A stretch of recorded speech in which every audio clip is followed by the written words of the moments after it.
Hello and welcome to Tarrasque Me Anything, the D&D podcast that cut off its hand to put the hand of Vecna on, but got the wrong hand. My name is Will McAfee, also known as the Arcade Wizard. As always, I'm joined by my good friend Ale, and today we have a special guest. If you'd like to introduce yourself. Yeah, my name is Greg McAfee. I, as you might be able to tell, am the brother of Will McAfee, the Arcade Wizard. We may or may not be related.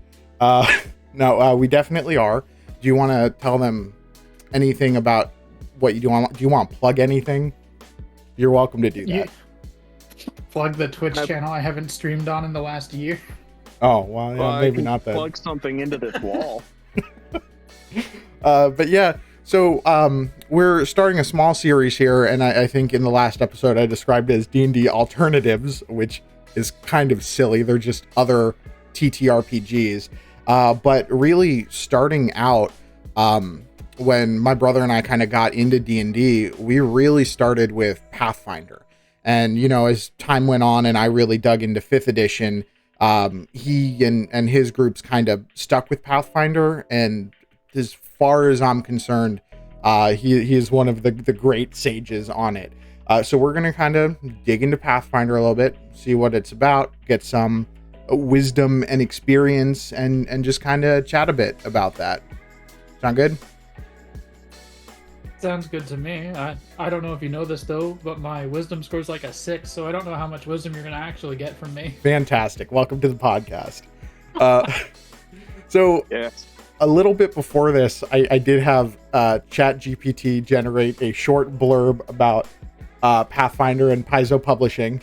So if any of the information is inaccurate, it's because I did not double check it, but we're going to go with it. So Pathfinder is a tabletop role-playing game created by Paizo Publishing. It was first released in 2009 as a spiritual successor to 3rd edition of Dungeons & Dragons RPG, which was published by Wizards of the Coast. Pathfinder builds upon the foundations of D&D 3.5 and introduces its own unique rules and settings. In Pathfinder, players create and control characters who embark on adventures in a fantasy world filled with magic, monsters, and intrigue. The game revolves around storytelling, which players assume the roles of heroic characters, and the game master guiding the narrative and portraying non-playing characters. So far, pretty similar. One of the key aspects of Pathfinder is its focus on customization, which I do want to highlight later, and character development. Players have a wide range of choices when creating their characters, including selecting a multitude of races, as well as a multitude of classes that I wish D&D would pull over. Specifically, you guys know my stance on the gunslinger. The system allows for a high level of customization, granting players the freedom to create unique and diverse characters. The game mechanics of Pathfinder utilize a D20-based system. Players roll a 20-sided die to determine the success or failure. It's pretty standard, with various modifiers to the roll based on the character's ability and circumstances. Let's see. Right, more ways it's similar to D&D with like hit points, armor class, and whatnot. I think this is where ChatGPT has ended its usefulness. Let me just. But yeah, basically that's it. It's a spiritual successor to D&D that is kind of similar to 3.5, and I think it. Correct me if I'm wrong or not at all, kind of came out in response to 4th edition being so terrible. Yeah, so what happened is a lot of people who worked on 3.5 saw 4th edition and went, this is an abomination, as is their right, and broke off from them to create Paizo. Yeah. We affectionately call Pathfinder in our little community 3.75. Yes. Yes. All good stuff. And I don't have any experience with 3.5, but we can dig into a little bit of how it's different from 5th edition. And I think that blurb really hit it on the customization. There are so many things you can do in Pathfinder that you just can't in D&D, that you just kind of make up in 5th edition and like say, oh yeah, my character does this, but there's no rules for it. Pathfinder really has rules for everything, and they've really thought of everything. There's even a system where you can take like physical defects to get extra points to add to other stuff, you know? Do you want to expand on that? Yeah, I can expand on that. So I don't know how many books Paizo has come out with in the 11, 12 years that Pathfinder 1 was a thing, but every so often they came out with a book. And every book had another class in it that was reminiscent of one of the existing pillars of classes, usually around 6 per book. And in my collection, back when I had physical books, I had 10, 11, 12 of these things, which means there were like 70 different classes or iterations of classes that I could choose from. Right, absolutely. Oh. Well, we can go over the pillar classes, but that's basically the same as like the core D&D, like fighter, cleric, wizard, that kind of thing, right?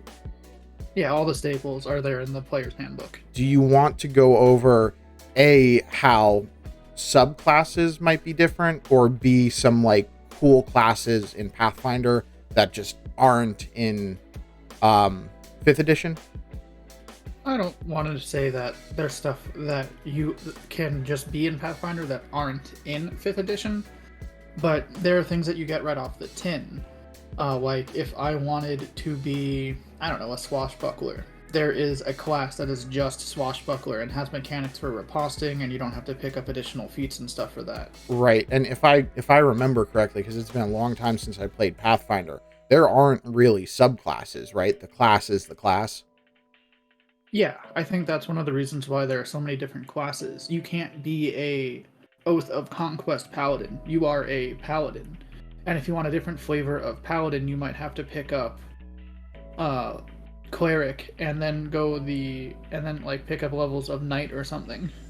Yeah, I almost like that to a degree more, because I feel like, of course, 5e is designed in a way to be inviting to new players. I think that was kind of the idea with 4th edition as well. They were trying to hook kids in by gamifying it, but 5e kind of pulls that back a lot, but there's still a simplification to it where they're like, yeah, so this is barbarian and these are special different barbarians. Meanwhile, in Pathfinder, they're like, this is a barbarian, this is a fucking berserker, this is a blood rager, which is like a barbarian sorcerer combo. It's fantastic, my favorite. And there's things like that in there. Yeah, one of my favorite books that they came out with was called the Advanced Class Guide, which was a book that just had 12 classes that were 2 of the main classes put together. Like they had the Arcanist, which was a wizard sorcerer combo. They had a fighter cleric combo that was more caster than paladin was, but had access to more spells. Was that the Magus? Do you know how many years it's been since I've opened that book? No, I have no idea. Like 6. This is all new to me. But yeah, quite a bit different there. When the other thing I remember too is, first of all, like going all the way back to character creation, there's like way more feats. You know, when 5th edition came out, feats were an optional rule, but they're almost a requirement. They are a requirement in Pathfinder. There are so many different feats you can take and subtle ways to customize your character. Yeah, you could sit down at a table and everyone be a fighter and everyone play completely differently, and no 2 feats are basically the same. Yeah, and there's a couple of things you see D&D try to like carry over, but it just isn't quite the same. Like there's sort of a cleave mechanic in 5th edition now with a feat, but only if you kill the first person. And cleave is really fun to do. And also the frequency that you get them. In 5th edition, fighter has the most feats. I don't know off the top of my head how many, but even like a base class in Pathfinder has at least that many. Let's check. In Pathfinder, you get a feat at first level, sometimes 2, and if you're a fighter, you get 3 at first level. Mm-hmm. Providing that you're I think human fighters get 3 at first level. Yeah. And one, you can take the human variant in 5th edition and get a feat at first level, but that's still only 1. Whereas a Pathfinder fighter will already have 3 different feats. One of the other things I like about the way they do that is they have prerequisites, which they've started to add a little bit in 5th edition with like the new race books that have come out and the new settings. But it kind of made sense from Pathfinder because I feel like a lot of the game was focused around collecting these feats. So there'd be one that's like, hey, you can't get this feat until you've already picked up this feat, and you have to pick up another feat before that, or you have to have strength 14 first before you get it. There 7, is, by the way. Fighter gets 7. Yes. Yeah, they 8 if you're a human variant. okay. Yeah, they get way more feats in Pathfinder. every class in Pathfinder gets a feat every odd. You broke up a little bit there. Fighters get 7 feats, 8 if you're a variant human in 5th edition. Every class in Pathfinder gets A minimum of 10. a minimum of 10. Right, it's 1 every odd level. Is that correct? Yeah, 1 every odd numbered level. Okay. Yeah, that is quite a bit more. Especially if you're looking at some of the spellcasting classes in 5th edition that get 4. And that's if you don't want ability score increases. Yeah. There aren't a lot of prereqs for the feats that you can get in 5th edition, though. And I have fond memories of looking at a feat in Pathfinder and going, oh, this is sick. But wait, I need this feat, which I need this feat for, which I need this feat for. Oh, I have to take 7 feats to get this feat. Yeah, absolutely. Absolutely. That being said, that could drive some story forward. Yeah, it creates for like a natural character progression and something to strive for, which, I don't think D&D is lacking, but I do think it really depends on your DM and how they structure your game. But I did like it a lot. One thing I really like about Pathfinder was you could take a feat that basically says you can take as many attacks of opportunity as you have Dex modifier for. Yeah. Oh. That's nuts. And then there's a feat for Archer that's like, yeah, if somebody comes within 10 feet of you, you shoot them. Yeah, Pathfinder gets really, really crazy, especially in the later levels. I did want to ask, because I forget, do you get any kind of ability score improvement in Pathfinder, or it's just feats? Just through magic items. Okay, so what you start with your stats is what you keep through the game, unless you get a magic item. You say unless, like it isn't expected of Pathfinder characters to obtain items like that, though. Fair enough. Yeah, especially if you're playing, like, Adventure League or something. For Pathfinder, it is Pathfinder Society. Those are the words I was looking for. And I knew that. I don't know what either of those words mean. You don't? So Go ahead. So Pathfinder Society is the Pathfinder equivalent of a West Marches campaign, where we all get together, play pre-made characters under set rules, and go on adventures with strangers, essentially. For the region of the world that we're in, I'm one of like 6 people who have managed to get a character from 1 to 20 in the confines of Pathfinder Society. Oh. But yeah, on Adventure League is much the same thing, just with 5th edition. And it's basically like anyone can set it up. You can say, hey, I want to DM this game. And basically, it's just a more restrictive version of a home game that you're setting up in a public space with strangers. So it's like a more rigid story that you follow. There are more rules for how you can use items and that kind of thing. And it keeps everyone kind of on a same playing field. Because you're meeting with strangers, right? You can't just come in here and be like, oh yeah, I have the fucking flail of Tiamat because I got that in my home game.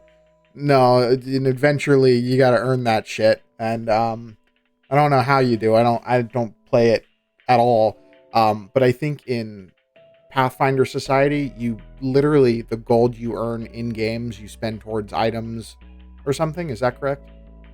Yeah, so they give you quest rewards at the end, which is the ability to purchase items that were on the list that you might not necessarily have access to, and they give you gold. And as your character levels up and completes missions successfully, he gets a prestige level, And the level that the character has in Prestige ups the gold cost of the amount of stuff he can buy. Huh. So, as an example, even if you somehow had 100,000 gold as a level 2 character with like 8 prestige, you wouldn't be able to buy a +5 weapon of ghost banishment. You would need to gain enough prestige so that somebody would sell you that weapon. Yeah, it's kind of like the situation of, I've got all this money. Yeah, but I don't know who you are, so go away. Yeah, exactly. I also want to do a quick aside here, because you mentioned a +5 sort of bullshit. In 5th edition, and Ale, correct me if I'm wrong, I think you can only get +3 on anything. +3 weapon, +3 armor. Yes and no. Right, there's always room for rule There's of cool. stacking. Okay. No, I mean, there's stacking, and that specifically generally applies to anybody that uses a bow and arrow, and then armor and shield.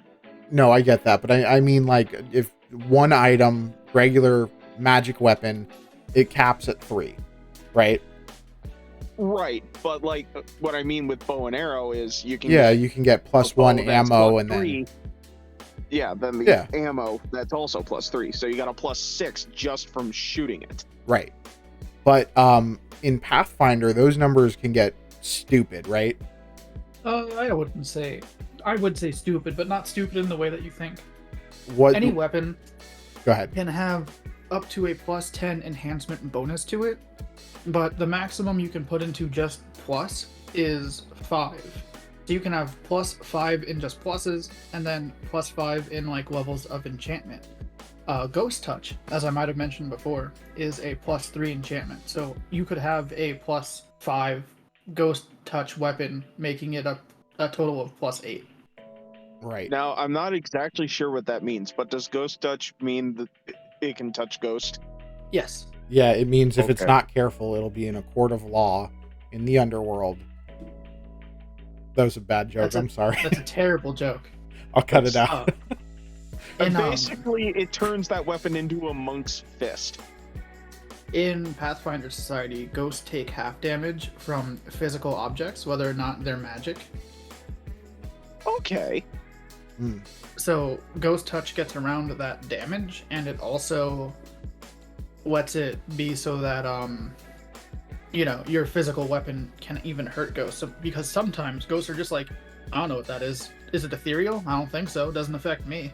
Right. There's also like a lot of things you can apply to weapons, right? Like I know you can silver, you can mithril, you can get a masterwork. Do you want to go through those off the top of your head?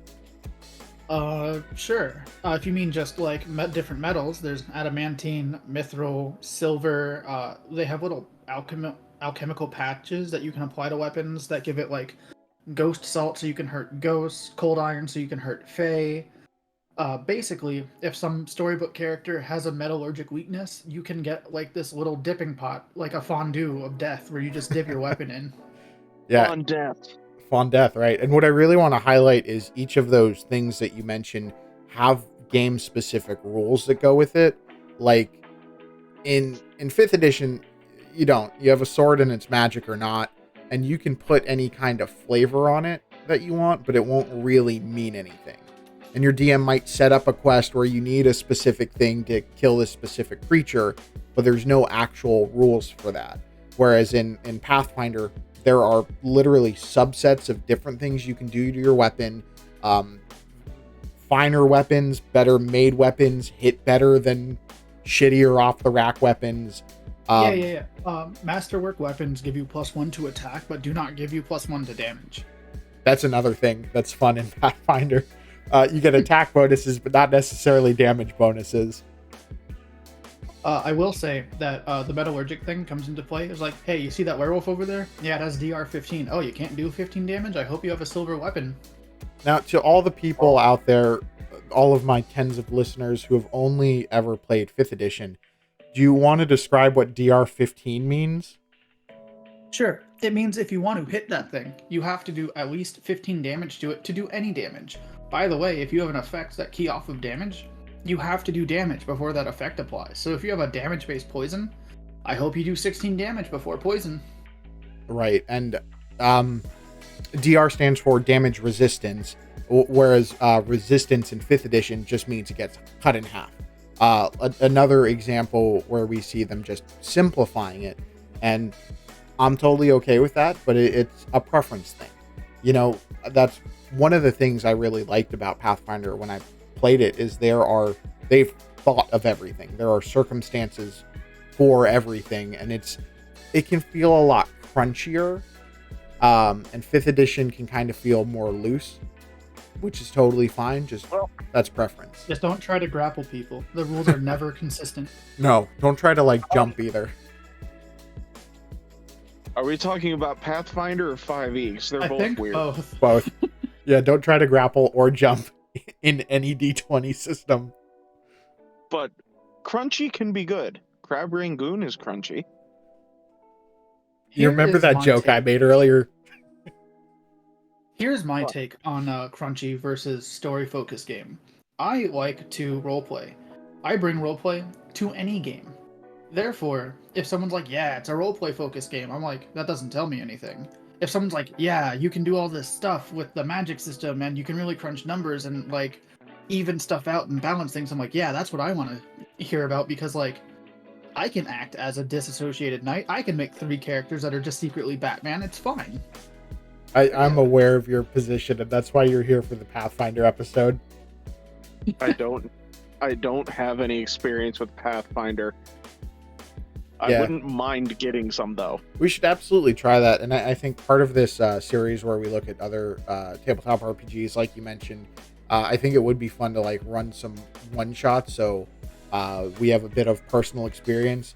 I thought Pathfinder was a good start because I already have a little bit of experience, and I knew Greg had a lot, but I don't want you to feel like you're just sitting in the back listening. Feel free to I have an Excel spreadsheet for barbarian buffs. Oh my. Pathfinder But do be you like know that. someone that's played Pathfinder 2? That's the question. Pathfinder Society has since moved on to doing mostly PF2 games. So, Okay.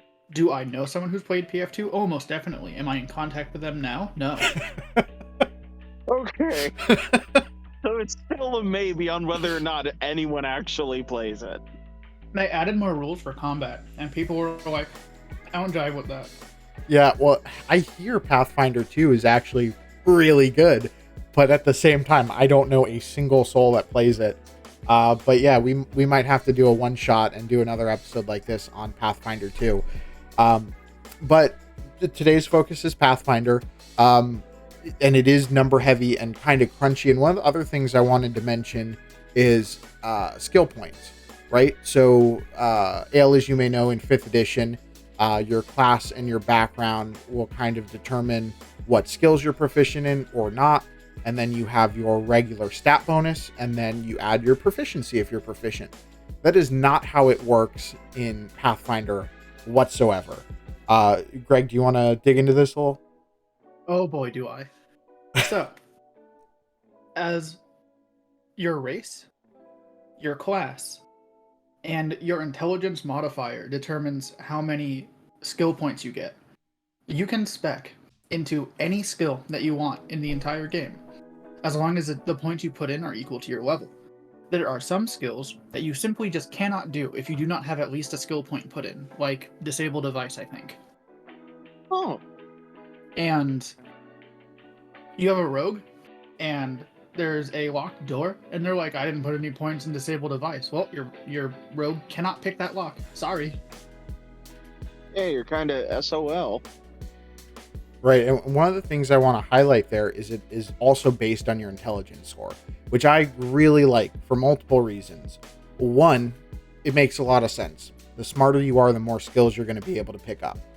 Two, it kind of rebalances intelligence as a score, because in 5th edition, if you're not playing a wizard, you do not need intelligence. It's nice to not be dumb as rocks, but it really doesn't need to be there unless you're really keen on making history or religion checks. But in Pathfinder, you kind of have this incentive to upgrade your intelligence so that you can get more skills every time you level up.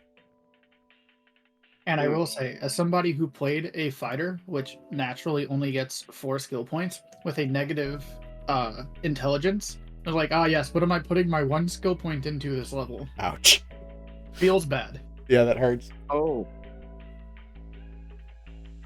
But yeah, also, so with that skill point system, whereas in 5th edition where you have a proficiency and it goes up, and by level 8 you might have like a plus 10 to something, in Pathfinder you can literally have like plus 25 to a roll if you just dump all of your skills.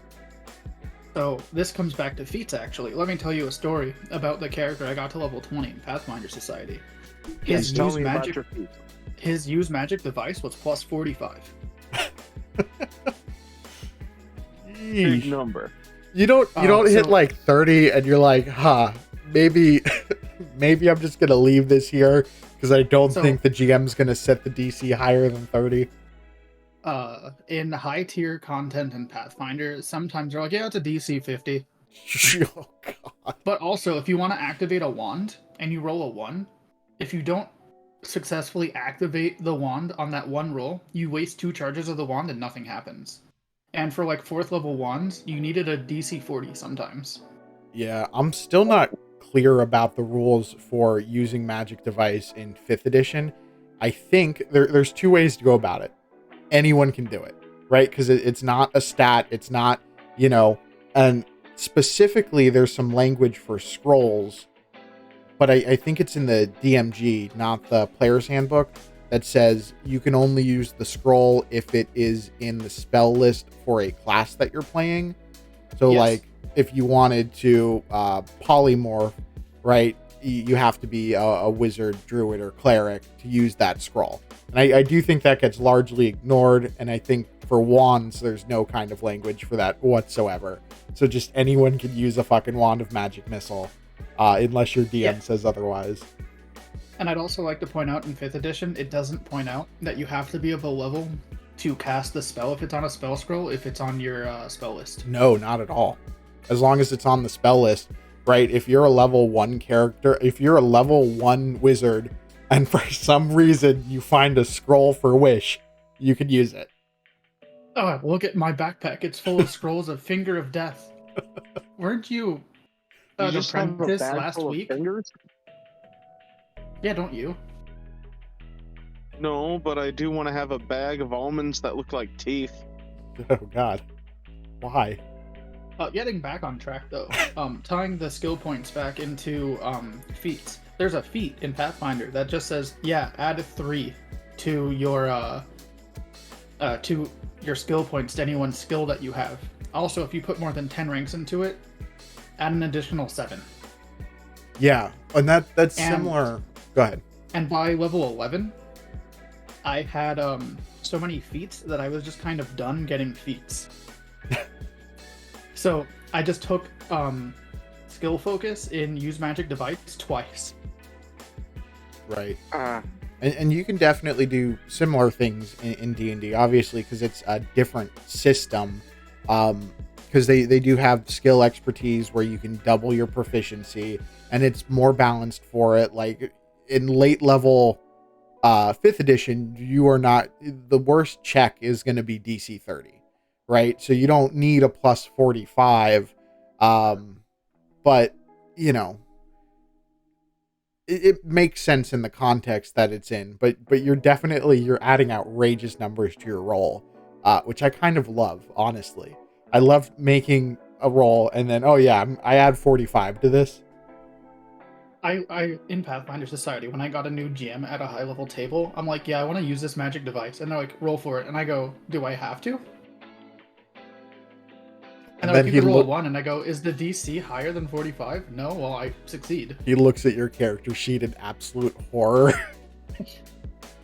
There was a thing where there was this magical clock tower that just kept making golems we had to fight, so I just flew up to it, and I stopped the machine from working with a UMD check while the rest of my party killed all the golems and found where the boss was. Oh my God. Yeah, That sounds like a mess, dude, to be honest with you. I would not want to GM a high-level Pathfinder game ever. Ever. Yeah, especially because for things that are higher than like level 15, they just have to take like finales from different books and throw the finales of different books at you. Yeah, that's a little rough. Yep, so getting from 16 to 20 for the Pathfinder Society, getting to level 20 achievement, I basically did the last episode of like 4 or 5 different Pathfinder books. Dang. Yeah, so I got spoiled on a bunch of endings for Pathfinder campaigns. Oh, you hadn't played them before? Nope. Oh, no. That kind of sucks. But I did get a legal in Pathfinder Society flying castle. Okay, no, I take it back. That's kind of amazing. It's ridiculous in the best way. Let's see. I did also, as we were talking about use magic device, I did want to say magic is a bit different, and I've probably mentioned this before on the podcast, but if you had to prepare spells or something like that, if you say wanted to use fireball more than once, you had to prepare it more than once, and I think 3.5 was largely the same way, and I think that's kind of why they do that. I also, there's a ton of different races. I know D&D's catching up with that.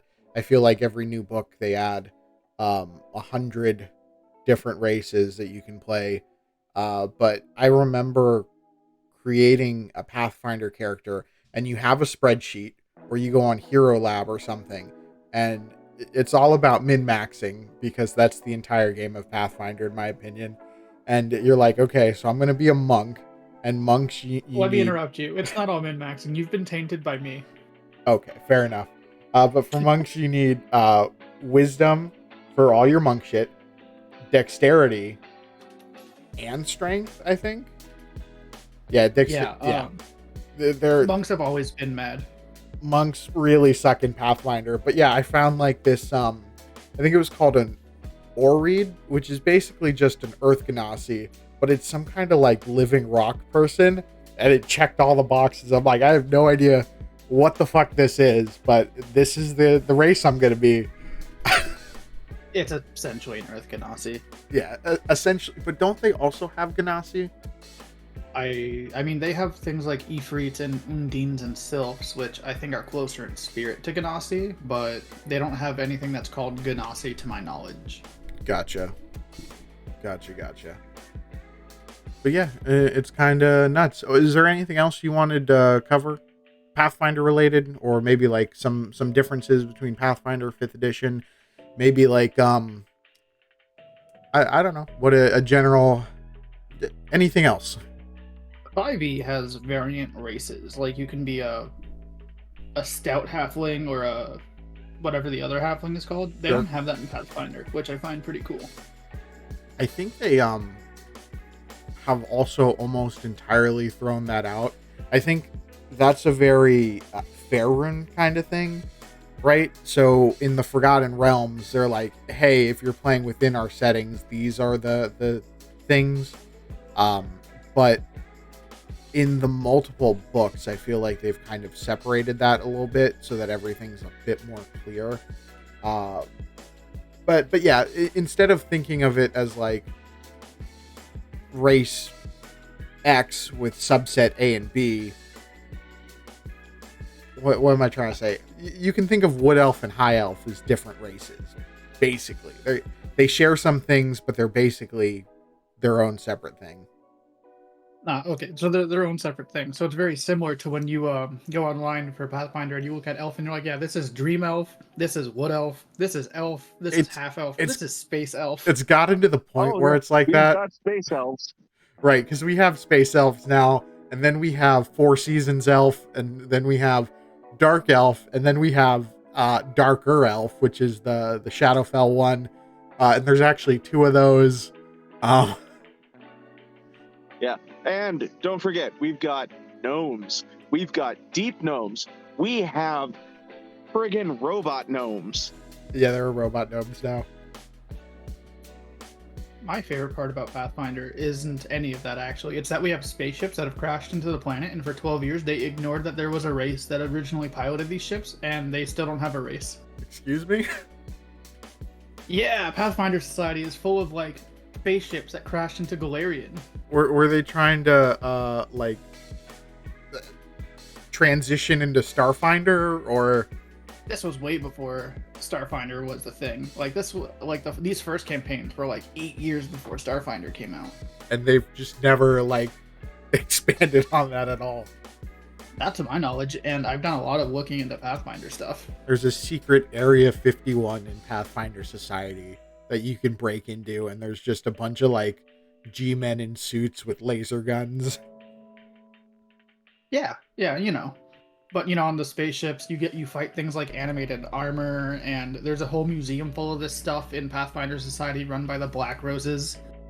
And they're like, yeah, we've never found any, like, remains of anybody, just these neat robots in this spaceship. It was geese. It was definitely geese. I'm not saying it wasn't, but it probably wasn't. But does Pathfinder have races that are built specifically off of an internet feud? I doubt it. I don't think the race is built off that. I think that's just a fun nod. I think it's just a reference. The fact that their name is the GIF and or GIF, and that their culture is divided into two factions on whether or not it's GIF or GIF. Yes. They can just enjoy the peanut butter.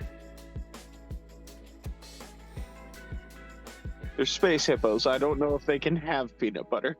Oh, one last thing. In light of the OGL, I believe Paizo has made like 90% of their Pathfinder 1 stuff free. Hell yeah. We'd love to hear that. Well, and I don't know if I mentioned it to you specifically, Greg. That's part of the reason we're exploring these other TTRPGs is because the shit Wizards have pulled, or Hasbro maybe, with the OGL. And honestly, I think the whole thing is stupid. You know, you can't really own a rules system, and as long as you just write compatible with 5th edition, you're covered legally. But still, you know, the community has spoken, and I just think it's hilarious that they have a community full of people who point out obscure lines and rules and regulations, and they thought that they were going to pull a legal fast one over this group of people. Well, I don't know if we should get into it. I've been avoiding getting into it in this podcast for quite a while. But yeah, it's not even, I don't know why they did it. There's nothing to gain from it. Even if they enforce it and revoke the OGL, there's nothing, there's really no legal ground they can stand on. I can literally publish an entire adventure book. I can make $1 million from the sales of it. And as long as on the cover, I just say, it's compatible with the 5th edition of Dungeons and Dragons, and I do not mention their rules or their races at all, they can't take 50% of my money, or whatever it was. Let's move over to WotC and Hasbro's other favorite company, Magic. Yeah. Did you hear about the Pinkertons? No, tell me about the Pinkertons. So this man legally purchased a box of Magic cards a week before the set officially came out, and WotC sent an entire Pinkerton detective agency, guns drawn, to take the stuff from him. Oh my god. Because they accidentally sent it to him early. That sounds like some ARG horror shit I've seen. So you can say, I'm just going to write D&D 5e compatible on it and call it a day, but good luck. No, legally you can't, right? Like, you could win that battle in court any day. Legal Eagle's on my side here. But also, yeah, that sounds like, what was that game?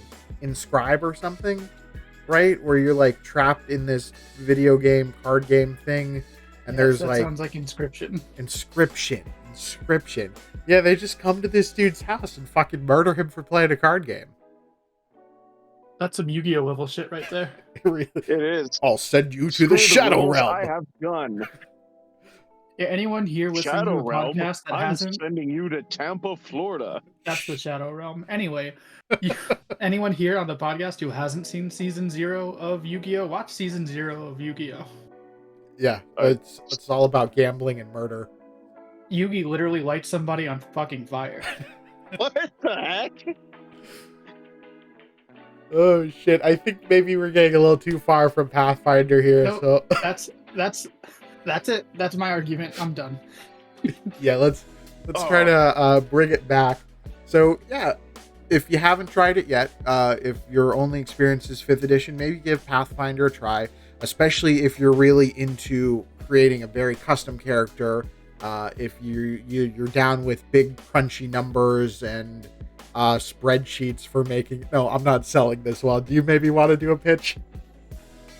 Sure. If you want a game that has a bit more bite to it and has a bit more player control in what your characters can do, Pathfinder is probably a decent game to try out. Yeah. I mean, I kind of just want to do it because I haven't done it. Also true. But I for someone who, maybe just wants to give it a shot, solid game. I want to make my crab rangoon.